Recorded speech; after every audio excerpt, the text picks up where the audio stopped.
예, 월요일장 좀 조정을 받고 있는 흐름들인데요. 흔들리지 않고 투자하는 방법을 알려주는 민재기 역발상 투자입니다. KB증권 프라임클럽 민재기 팀장님 오셨습니다. 어서 오십시오. 네, 안녕하세요. 비읍으로 시작하는 게 요즘 강하잖아요. 반도체, 바이오, 밸류업. 오늘은 그중에 어쨌든 반도체에 대한 관심이 많을 거예요. 엔비디아 급락에 따른 영향일 텐데, 나름 선방하고 있습니다. 그죠? 국내 반도체줄 체크해 주십시오. 네, 우려했던 것보다는 잘 버티고 있지 않나라는 생각인데, 일단 지난 주말에 이제 엔비디아가 큰 폭으로 하락을 했고, 나스닥도 이제 고점 대비해서 음봉이 크게 만들어졌기 때문에 오늘 우리 시장 아마 좀 각오를 하고 아마 준비하신 분들이 많으실 것 같은데, 네. 의외로 잘 버티고 있는데, 그 이유는 외국인들의 수급이 일단 삼성전자와 하이닉스 쪽으로 여전히 유입이 되고 있다라고 네. 보시면 될 것 같습니다. 코스피 전체로는 한 300억 정도 지금 순매수가 유지되고 있는 가운데요. 지금 나스닥 지수의 일봉 추이를 한번 보시면 고점에서 중요한 고비에서 목요일 날은 양봉으로 이렇게 돌파를 했다가 아쉽게도 금요일 날 큰 음봉이 하나 나왔는데요. 그럼에도 불구하고 오늘 우리나라 반도체는 외국인들의 수급이 유지가 되고 있는데 그 이야기는 잠시 뒤에 해드리도록 하겠습니다. 자, 엔비디아가 지난 12월, 11월 달 이후로 이제 $500 돌파하고 난 다음에 아주 큰 폭으로 계속 상승을 하다가 처음으로 고점에서 아주 긴 음봉을 하나 맞았습니다.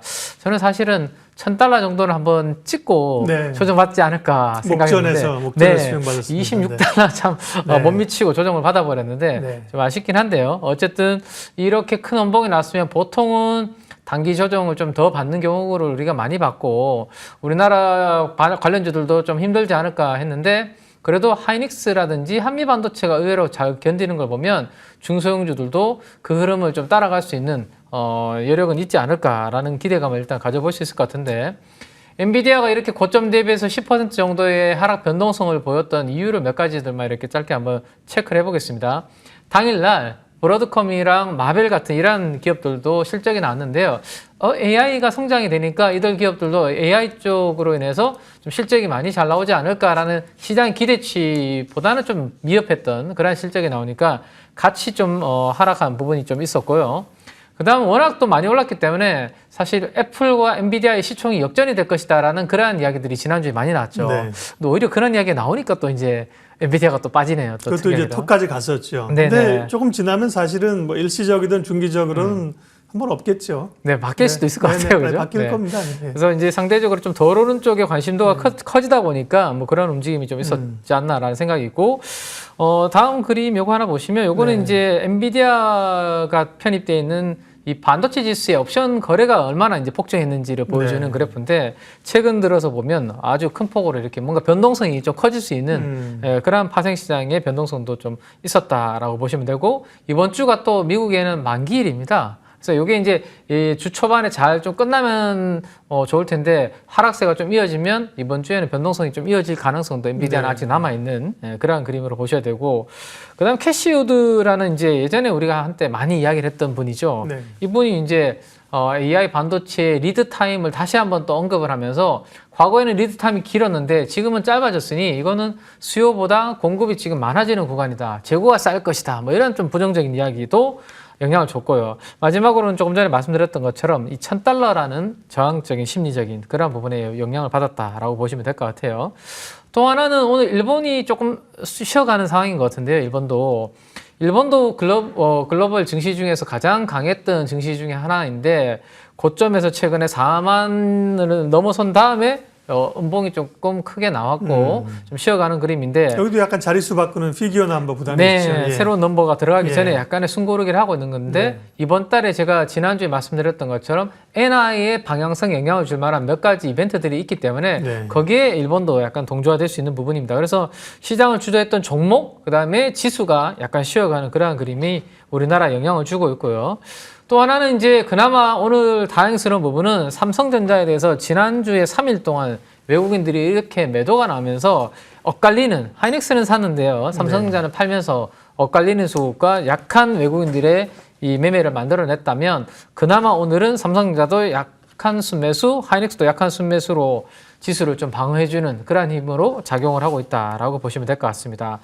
긴장감을 조금 늦추지 말아야 될 부분은 지난주 금요일에는 오래간만에 상승 종목 수가 하락 종목 수 대비해서 많은 그런 모습이 나타났는데 최근에는 뭐 하루 정도 반짝했다가 다시 또 하락 종목 수가 많아지는 부분이 있었기 때문에 이번 주에도 이와 관련된 흐름은 어떻게 전개되는지를 계속해서 한번 체크를 해봐야 될 것 같습니다. 자, 일단 반도체가 쉬는 사이에 제가 봤을 때는 바이오 그리고 이제 상대적으로 안 올랐던 또 테마주들의 순환매가 좀 만들어질 가능성이 높다라고 보시면 될 것 같고요. 그 와중에 큰 줄기는 달러 인덱스와 이렇게 하락을 하고 있는 달러 인덱스와 달러인이 이렇게 하락을 하고 있습니다. 그래서 달러의 약세, 엔화의 지금 강세 흐름이 만들어지고 있기 때문에 전체적으로 외국인들의 공격적인 매도만 나오지 않는다라면 지수는 제한적인 수준 하에서 엔비디아의 이러한 좀 변동성은 우리가 좀 숨고르게 하는 그런 부분으로 좀 작용을 하지 않을까 정도 예상해 볼 수 있을 것 같네요. 네. 시기적으로 이제 기술적으로만 보면 기술적 분석, 차트 분석하시는 분들은 이제 앞에 양봉을 딱 감싸는 큰 음봉, 그렇죠. 대량거래 사실 네. 조정 신호입니다. 네. 조정 신호이긴 한데 추세적으로는 훼손됐다고 보는 분들은 많지 않은 것 같고 말씀하신 이번 주에 또 만기일 변동성, 다음 주에 있는 엔비디아의 컨퍼런스 이런 네. 것들이 변동성은 어차피 좀 있을 것 같습니다. 네, 그리고 또 시장에서 주목할 포인트, 조금 전 저희 앞 코너에서도 이 얘기를 했는데요. 이제 전력 부족, 미국의 기존의 인프라도 그렇지만 AI 생태계 확산되면서 전력이 부족하다. 그래서 전력기기 쪽하고 또 반도체는 계속해서 어쨌든 간에 후공정 얘기를 굉장히 많이 하는데요. 네, 네, 두 가지 포인트 좀 준비하셨네요. 예. 네, 일단 제가 주말에 이제 엔비디아와 네. 관련해서 뉴스를 보면서 뭐 AI의 이 뭐 가장 위험 요인으로 자꾸 전력 이야기를 하고 예. 전기가 부족하다는 이야기를 하니까 그러면 어디를 주목을 받을까 제가 이제 원고를 준비하다가 고민을 하다 보니까 결국에는 가장 안정적인 기저 발전은 원전밖에 답이 없지 않나라는 내용으로 그래서 이제 네. 자료를 이렇게 주말에 준비를 했었는데 일단 챗GPT의 전기 사용량이 미국의 가계 평균의 17,000배에 이른다라는 이런 이제 좀 약간 자극적인 기사들이 나오니까 야, 이거 전기가 인프라가 잘 안 되면 결국에는 AI의 성장도 쉽지 않겠구나라는 뭐 노이즈가 주가가 또 흔들리니까 사실은 또 이런 네. 내용들이 좀 나오는 거죠, 그렇죠. 그죠? 예. 네. 그리고 또 하나는 이제 전기를 잡아먹는 하마로서 투자도 그러면 제동이 걸리지 않겠나. 뭐 전력 부족 위기는 계속 있었던 부분이고요. 그래서 이제 최근에 먼저 움직였던 섹터가 사실은 이 변압기 관련된 섹터가 움직이기 시작했습니다. 지난 1월 달 연초 이후에 보시면 HD 현대일렉트릭 그리고 최근에는 재룡전기가 매우 빠르게 올라오고 있죠. 이들이 다 50%에서 60% 강세를 보고 있는데 네. 사실은 작년도에 이들에 대해서 이제 스토리는 전기차가 아무리 깔려도 충전하는데 인프라가 잘 안 돼 있고 전기가 원활하게 공급이 안 되면 전기차가 더 이상 보급되기는 어렵다라는 스토리였거든요. 근데 이게 이제 최근에는 뭐 AI까지도 그러게요. 네, AI가 같이 붙었어요. 예. 네, 맞물리면서 대장 역할을 좀 하고 있는 것 같습니다. 근데 월가에서도 마찬가지입니다. 제가 주말 사이에 이렇게 내용들을 뒤져보면 원자력의 르네상스 시대가 타고 있다는 내용들이 계속해서 나오고 있더라고요. 그래서 그 내용에 대해서 간단하게 한번 말씀을 드릴 텐데 티커는 SMR입니다. SMR이 우리 소형 원자로가 우리 네네, SMR이라고 그쵸. 하잖아요. 네네. 근데 이 뉴스케일 파워라는 기업의 티커가 SMR이 있더라고요. 네. 네. 그래서 이 종목의 흐름을 보시면 최근에 미국 증시가 고점에서 약간 흔들리는 것에 비하면 오히려 아래에서 거래량 실으면서 이렇게 올라오는 그런 그림들. 그러니까 뉴스케일 파워뿐만 아니라 원자력 관련주들이 꽤 글로벌리 강한 기업들이 많고 원자력이 설치된다고 하더라도 결국에는 뭐 땡겨 오려면 우리 전선이라든지 이런 부분들을 많이 설치를 해야 되잖아요. 그죠? 네. 그래서 글로벌리 전선 관련주들도 같이 지금 강한 그런 모습이다. 그래서 우리 국내 원자력 관련된 키워드를 검색해 보시면 상장된 ETF가 한 3개 정도가 있는데 그 중에서 하나만 이렇게 캡처를 해서 가지고 왔는데 최근에 의외로 전고점을 이미 돌파해서 이렇게 움직이고 있는데요. 사실은 이 원전 ETF 안에는 조금 전에 보셨던 그 변압기 관련된 그러한 기업들도 예. 같이 들어가 있거든요. 그러다 보니까 두산 에너빌리티가 좀 쉬는 동안에도 전고점을 이렇게 돌파하는 그런 모습을 먼저 만들어냈다라고 보시면 될 것 같습니다. 그래서 당분간은 이 원전이 결국에는 우리가 화력 발전으로 가기에는 탄소 이슈가 있고요, 그죠?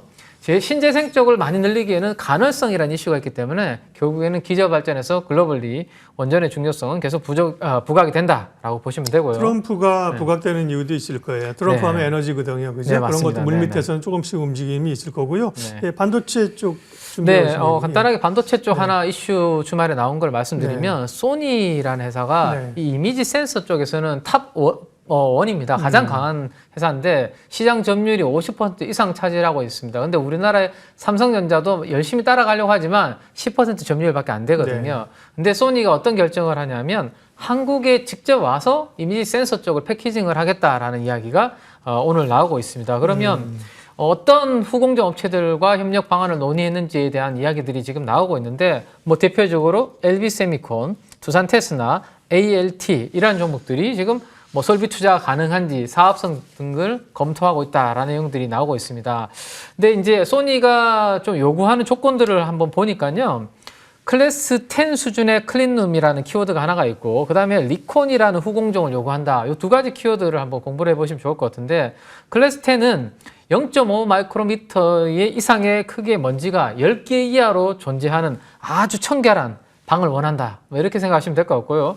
리콘 공정은 웨이퍼 테스트 한 이후에 양품 칩을 선별해서 재별하는 공정을 가능한지 안 한지 이런 부분들까지 요구하는 조건이지 않나라는 생각입니다. 그래서 조금 전에 이제 협력 방안을 논의하고 있는 업체 중에 한 군데의 IR 자료를 제가 가져온 건데 네. 리콘이라는 것이 이 부분입니다. 지금 보시면 약간 성능과 뭐 양품이 A와 B로 이렇게 나눠준 칩들을 이렇게 A는 A끼리, B는 B끼리 이렇게 성능별로 구분해주고 재배를 해주는 이런 후공정 쪽에를 리콘이라고 그러고 이 회사가 ALT 같은 기업들이 있습니다. 그래서 소니가 앞으로 국내에서 돌아서 사업을 확장했을 때 이와 관련된 사업을 하는 기업들은 계속 좀 주목을 해야 되지 않을까 정리를 해드리겠습니다. 민재기 역발상 투자 KB증권 프라임 클럽 민재기 팀장님 함께했습니다. 고맙습니다. 감사합니다.